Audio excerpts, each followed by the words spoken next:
என்ன பண்ணிட்டு இருக்கிற? இங்க வா. வந்து இப்படி பக்கத்துல உட்காந்துக்க. வா. திராட்சை சாப்பிட்றியா? கருப்பு திராட்சை. இன்னைக்கு என்னோட பேரை என்கிட்ட இந்த திராட்சையை நைவேத்தியமாக வச்சுருக்கேன். இந்த திராட்சை சாப்பிட்றது உடலுக்கு ரொம்ப நல்லது. முக்கியமாக இதயம் பலவீனமாக இருக்கக்கூடிய நபர்கள் இந்த கருப்பு திராட்சையை எவ்வளவு வேண்டுமானாலும் சாப்பிடலாம். அதே மாதிரி துக்கம், மனசில் துயரம் இது இருந்தாலும் இந்த பழத்தை சாப்பிடலாம்னு நான் சொல்ல மாட்டேன். ஏன்னா பழத்தை சாப்பிட்றதுக்கு மருத்துவ குணங்கள் இருக்குது. அதுக்காண்டி சும்மாலாம் சொல்லி உன்னை சாப்பிட வைக்கக்கூடாது. பொதுவாக திராட்சை சாப்பிட்றது ரொம்ப நல்லது. அதுலேயும் இந்த கருப்பு திராட்சை, இனிப்பு திராட்சை சாப்பிட்றது ரொம்ப நல்லது. இந்த கருப்பு திராட்சை எப்படி இருக்கும் அப்படிங்கிறதையும் நான் உனக்கு இங்கே ஃபோட்டோவில் நான் கொடுக்குறேன். இந்த திராட்சையை நீ வாங்கி அடுத்த முறையில் எனக்கு கொடுக்கட்டினாலும் பரவாயில்ல, நீ சாப்பிடு. ஏன் அப்படின்னா உன்னுடைய இருதயம் தான் இப்போதைக்கு பலவீனமாக இருக்குது. அதுக்கு இந்த கருப்பு திராட்சையை நீ சாப்பிடு, சரியா? அது சரி. நான் இந்த ஒரு திராட்சையை வாயில் போட்டுக்கிறேன். ஆனால் இதோட சுவை உனக்கு எப்படி இருந்துச்சு அப்படிங்கிறது தெரியும். எப்படி அப்படின்னா அதுதான் உன்னோட சாய்.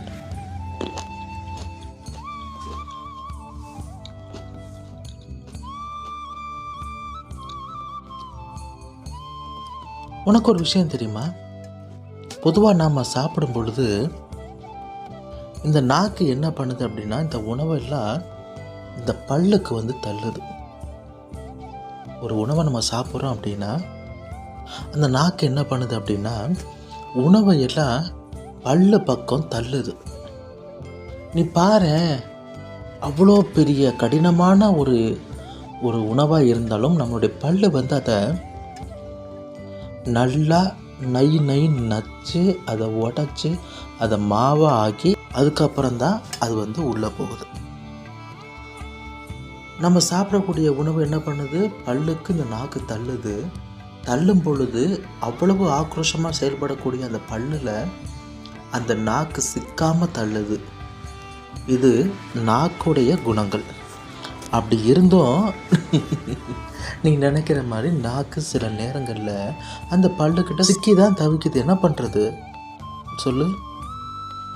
ஏன் அப்படின்னா நாம் பிறருக்கு செய்யக்கூடியது மற்றவங்க வழியில் அல்லது மற்றவங்க மூலியமாக அது நமக்கே சேரும். அது உதவியாக இருந்தாலும் சரி, இல்லை துரோகமாக இருந்தாலும் சரி. அதே மாதிரி நீ செய்யக்கூடிய நன்மையாக இருந்தாலும் சரி அல்லது தீமையாக இருந்தாலும் சரி, இந்த காலம் என்ன பண்ணும்? அதை குறித்து வச்சுக்கிட்டே வரும்.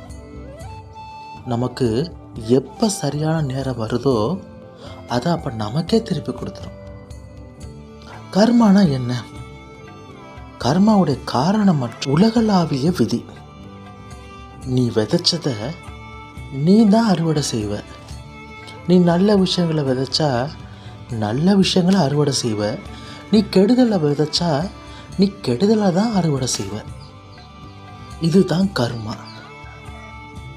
நீ செய்யக்கூடிய ஒவ்வொரு செயல்களும்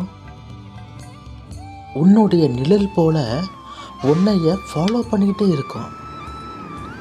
உன்னைய தொடர்ந்து வந்து கொண்டே இருக்கும். அது நல்லதாக இருந்தாலும் சரி, இல்லை கெட்டதாக இருந்தாலும் சரி, எதுவுமே தற்செயலாக நடக்காது. தற்செயலாக நடக்குது, இதுதான் விதி. அது கிடையாது. உன்னோட செயலால் உன்னோட சொந்த விதியை நீ உருவாக்கு. உன்னோட வாழ்க்கையில் ஒவ்வொரு கணமும் உன்னைய சுற்றி உள்ள அனைத்து விஷயங்களும் கடந்த கால கர்மாவுடைய விளைவு தான். நான் சொல்கிறது உனக்கு புரியுது தானே? உன்னோட வாழ்க்கையில் ஒவ்வொரு கணமும் உன்னைய சுற்றி உள்ள அனைத்தும் உன்னோட கடந்த கால கர்ம விளைவாகும். உன்னோட வாழ்க்கையில் நீ எதை விதைக்கிறியோ அந்த விதையானது எந்த ரகத்தை சேர்ந்தது அப்படிங்கிறத காலம் நமக்கு காட்டி கொடுத்துரும். உன்னோட வாழ்க்கையில் நீ விதைக்கக்கூடிய விதை எந்த ரகமானது அப்படிங்கிறது காலம் உனக்கு காட்டி கொடுக்கும். இதோ இந்த திராட்சையை போல.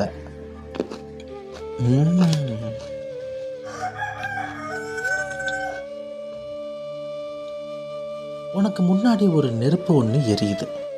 அதுக்கு பக்கத்தில் நீ இருக்கிற. உன்னுடைய கவனம் எங்கே இருக்கும்? அந்த நெருப்பு பக்கத்தில். ஏன்னா நெருப்பு எரிஞ்சுக்கிட்டு இருக்கு. அந்த நெருப்பு உன்கிட்ட வந்துச்சுன்னா உன்னையே சுடும். அப்போ உன்னோட கவனம் எங்கே இருக்கும்? அந்த நெருப்பை நோக்கியே இருக்கும். அதே மாதிரி நீ எந்த செயலை செஞ்சாலும் கொஞ்சம் நிதானமாக அதை திருத்தி செய். அதுவே உன்னோட வாழ்க்கையில் அர்த்தமுள்ளதாக இருக்கும். சொல்கிறது உனக்கு புரியுது தானே? உனக்கு முன்னாடி ஒரு நெருப்பு எரிஞ்சிக்கிட்டு இருக்கு. உன்னோட கவனம் அங்கே எங்கே இருக்கும் அப்படின்னா அந்த நெருப்பு மேலே தான் இருக்கும். அதே மாதிரி தான் உன்னோட வேலையில் நீ செய்யும் பொழுது எதுவாக இருந்தாலும் கொஞ்சம் திருத்தி சிந்தித்து செயல்படு. ஏன்னா நெருப்பு சுடுற மாதிரி நீ செய்யக்கூடிய விஷயங்களும் உன்னை சுட ஆரம்பிக்கும். சரியா? இருந்த திராட்சை அப்படி சாப்பிட்டுக்கிறேன்.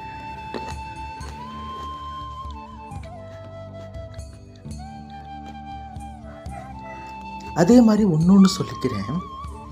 உன்னோட எண்ணங்கள் யாவும் பிறருக்கு எந்த வகையிலையும் துன்பம் தர்ற மாதிரி இருக்கக்கூடாது. சரியா? பிறருக்கு நன்மைகளையும் ஆறுதலையும் தரக்கூடியதாக இருக்கணும். சரியா? திராட்சை சாப்பிடலை. உனக்கு யாரெல்லாம் கெட்டது செய்கிறாங்களோ, யாரெல்லாம் அநீதி செய்கிறாங்களோ, உனக்கு யாரெல்லாம் கஷ்டம் கொடுக்குறாங்களோ, யாரெல்லாம் உனக்கு அநீதி கொடுக்குறாங்களோ, அவங்க எல்லாம் நல்லா இருந்ததா இந்த உலகத்தில் சரித்திரமே கிடையாது. அவங்க எல்லாம் தோல்வியை தழுவுறது உறுதி. சரியா? ஒரு தீய செயல் ஆரம்ப காலத்தில் அந்த தீய செயலை நம்ம செய்கிறோம் அப்படின்னா தொடக்கத்தில் தேன் போல தான் இனிப்பாக இருக்கும். தீய செயல் முதல்ல நம்ம செய்யும் பொழுது தேன் போல இனிப்பாக இருக்கும். ஆனால் முடிவில் பாவற்காய் போல கசப்பாக இருக்கும். துன்பத்தை கொடுக்கும். அதில் இருந்து இன்பத்துக்கு வரவே முடியாது. காரணம் அந்த தீய செயல். பாவம் இருக்குதுல்ல, அந்த பாவம் அப்படிங்கிறது சொந்தமான நரகம். ஒருத்தங்களுக்கு பாவம் செய்கிறோம் அப்படின்னா நாமளாவே சொந்தமாக ஒரு நரகத்தை உருவாக்குறோம் அப்படின்னு தான் அர்த்தம். ஆனால் நன்மை அப்படிங்கிறது அதுவும் சொந்த சொர்க்கம். ஒருத்தவங்களுக்கு நன்மை செய்கிறோம் அப்படின்னா நாமளாகவே ஒரு சொந்தமான சொர்க்கத்தை உருவாக்குறோம் அப்படிங்கிறது அர்த்தம். இப்போ நீ என்ன செய்வ? நன்மை செய்வியா அல்லது பாவம் செய்வியா? சாயி, நான் உன்னோட குழந்தை, நான் எப்படி பாவம் செய்வேன்? இது நீ சொல்லலாமா அப்படின்னு நீ யோசிக்கிற, சிந்திக்கிற. சரி, நான் சும்மா தான் கேட்டேன். ஒரு மனிதன் ஆகாயத்துக்கு சென்றாலும் இல்லை நடுக்கடலுக்குள்ள சென்றாலும் இல்லை மலையோடைய இடுக்கில் மறைஞ்சுக்கிட்டு இருந்தாலும் இந்த உலகத்தில் அவன் எங்கே ஒளிஞ்சிருந்தாலும் தீய செயல்களை செஞ்சுட்டான் அப்படின்னா அதோடைய விளைவுக்கு அவன் தப்பவே முடியாது. இந்த உலகத்தில் எந்த மூல முடுக்கில் அவன் ஒளிஞ்சிருந்தாலும் அவன் விதைச்ச கர்மா அவனை தான் தேடி வரும்.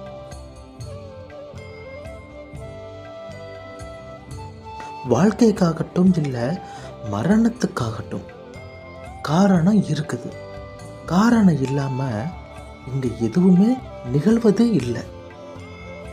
ஒருத்தனுடைய வாழ்க்கைக்கு எப்படிடா நீ வாழ்ந்த அப்படின்னா அதுக்கு ஒரு காரணத்தை சொல்லுவான். எப்படி அவங்க செத்து போனாங்க அப்படின்னு கேட்டேன்னு வச்சுக்கையே, அதுக்கும் ஒரு காரணத்தை சொல்லுவான் இல்லையா? காரணம் இல்லாமல் இங்கே எதுவுமே நடக்காது.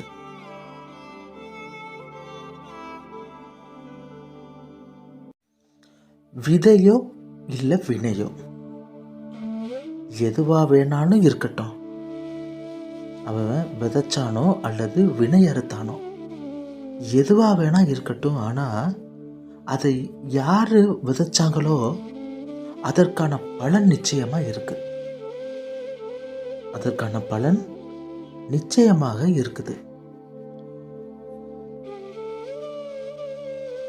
எப்படி ஒருவனுடைய நிழல் அவனை தொடருதோ அப்படி நேர்மையான மனசோட செயல்படக்கூடிய இன்பம் அம்புட்டும் உன்னைய தொடரும். எப்படி ஒருத்தனுடைய நிழல் வந்து அவனை தொடருதோ, உன்னோட நிழல் வந்து எப்படி உன்னைய தொடருதோ, அதே மாதிரி நீ செய்யக்கூடிய நேர்மையான மனசோட செய்யக்கூடிய அம்புட்டு செயலும் ஒன்றை தான் தொடரும். சரியா? ஒவ்வொருத்தருடைய மாற்றத்திற்கும் ஒவ்வொரு காரணம் இருக்குது. காரணம் இல்லாமல் எதுவுமே இங்கே விளையிறது கிடையாது. இது ரெண்டும் இந்த உலகத்தில் இணைஞ்சு கை கொடுத்து போய்கிட்டு இருக்கு. மாற்றமோ காரணமோ.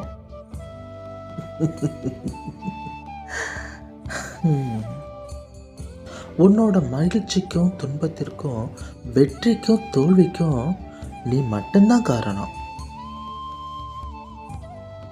உன் மேல இருக்கக்கூடிய குறைகளை என்ன அப்படிங்கிறதுல நீ முதல்ல கவனம் செலுத்து. இது எதுக்கு நடந்துச்சு அப்படிங்கிறது உனக்கு புரியும். இரு, நாம இந்த திராட்சை கனியை கொஞ்சம் ருசி பார்க்கலாம்.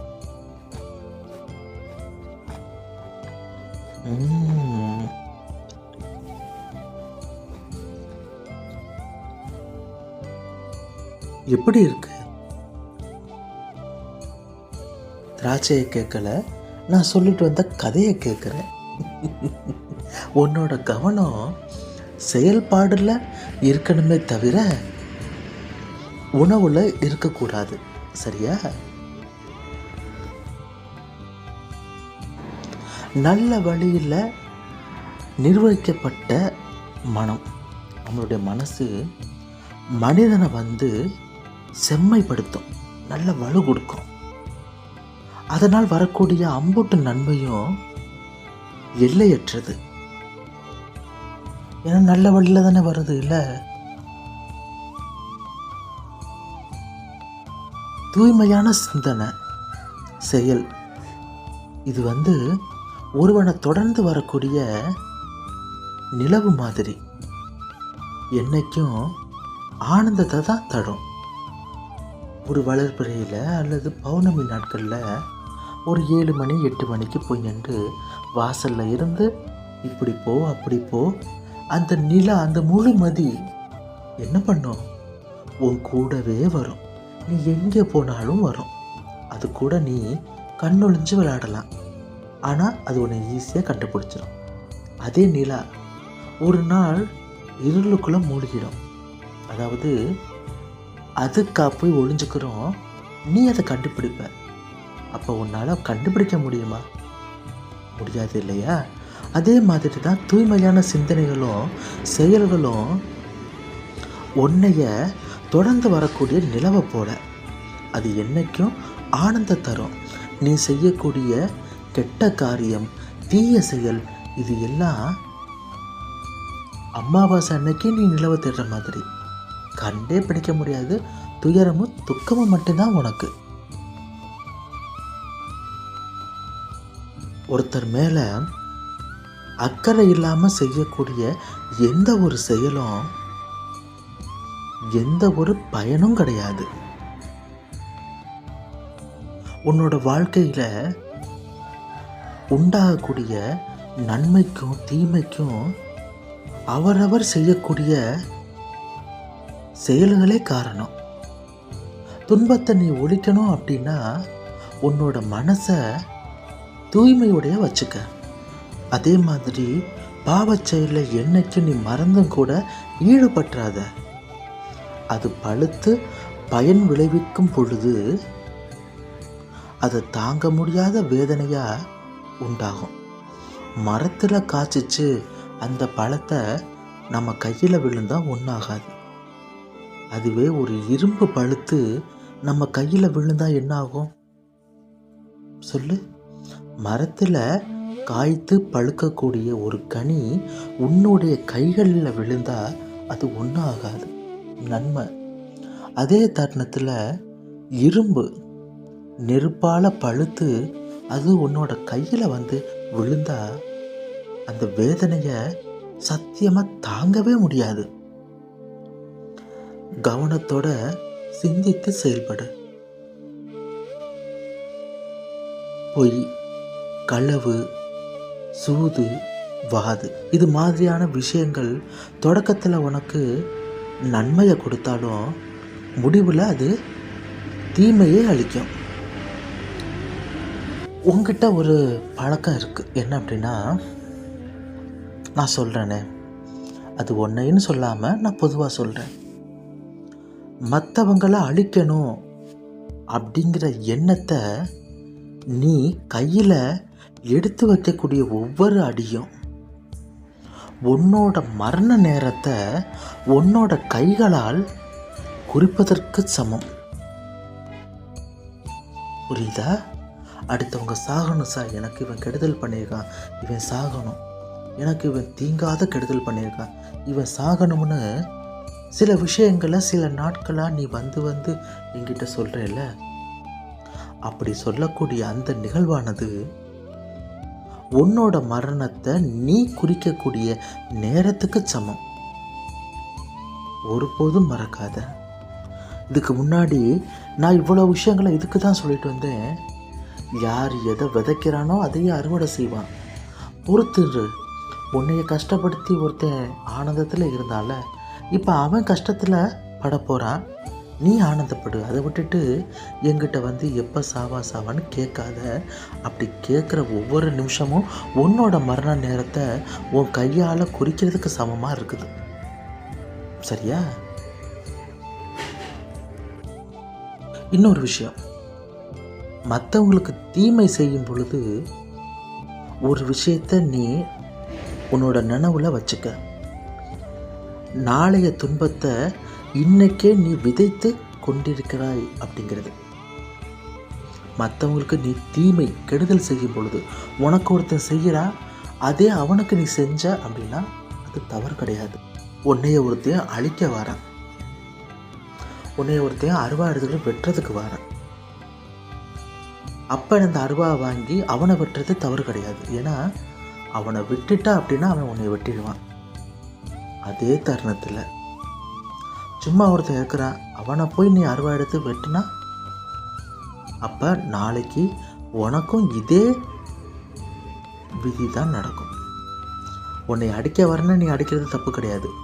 நீயா போய் வாலண்டரியாக ஒருத்தனை அடிக்கிறது தான் தப்புன்னு நான் சொல்கிறேன். என்ன சார் நீ எப்படி சொல்கிற அப்படின்னு நினைக்காத. உன்னை அழிக்க வரவனை நீ அழிச்சிடு.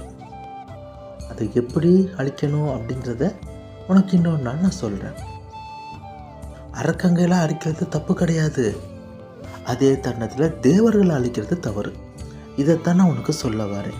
அடுத்தவங்களை பழி வாங்கணும் அப்படிங்கிற நேரத்தை வீணடிக்காத.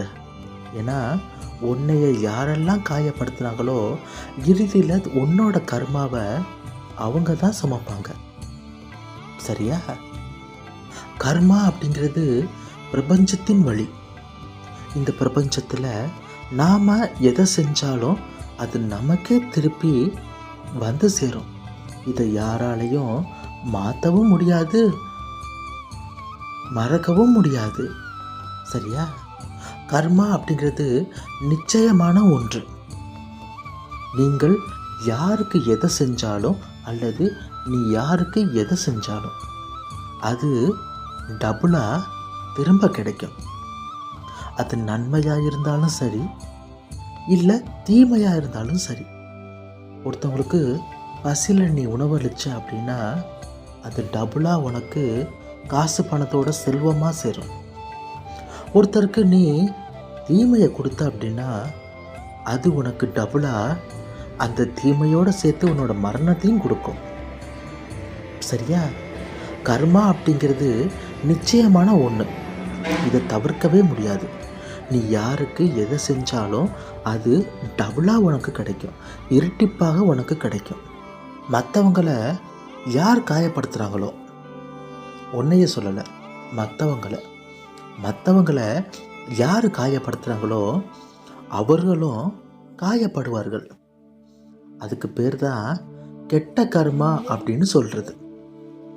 இப்போ உன்னைய காயப்படுத்தலை, மற்றவங்களை நீ பார்த்துக்கிட்டு இருக்க மற்றவங்களை ஒருத்தன் காயப்படுத்துகிறான் அப்படின்னா அவனும் காயப்படுவான். இதுக்கு பேர் கெட்ட கர்மா அப்படின்னு அழைக்கப்படுது. நேர்மையாக இரு, கர்மாவை போலவே இறுதியில் உங்ககிட்டயே சேரும். இது நேர்மை. என்ன சார் இன்னைக்கு நீ வந்ததுலேருந்து கர்மா கர்மா கர்மா கர்மான்னு இந்த கர்மாவை பற்றியே பேசுகிற அப்படின்னு நீ யோசிக்கிற. ஏன்னா உனக்கு நல்ல நேரம் வந்துருச்சு.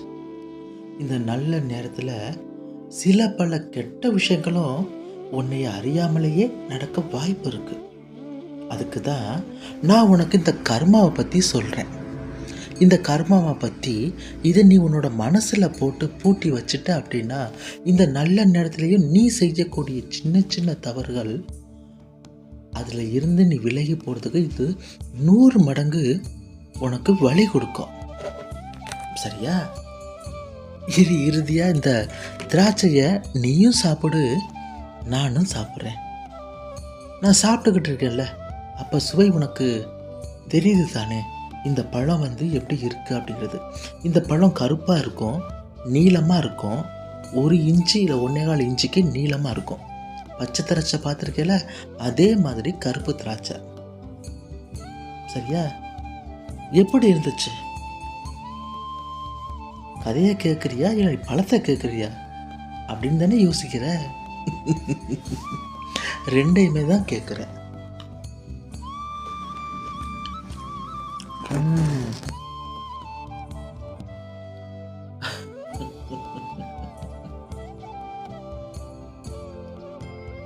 அல்லாஹ் மாலிக்.